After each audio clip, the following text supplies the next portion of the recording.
Good morning, this is Moshe from Mulholland Security. I'm over here in beautiful Santa Monica, California, when we had just finished another beautiful project of pedestrian gate. The main focus of this project was to fabricate two gates, one in the front, pedestrian gate, one in the front and one in the back of the house.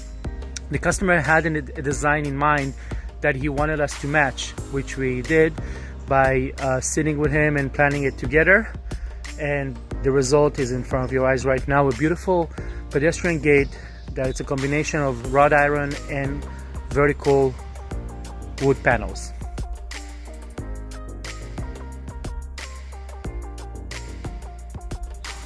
Because of a very large opening of the side of the house, we decided to basically create a panel, just fabricate a panel on the side of the gate and then the gate itself on the left side. And as you can see, a beautiful finish, very classic design, exactly the design that the customer had hoped to have when we finished this project. Beautiful, with a very strong and nice mechanical combination lock.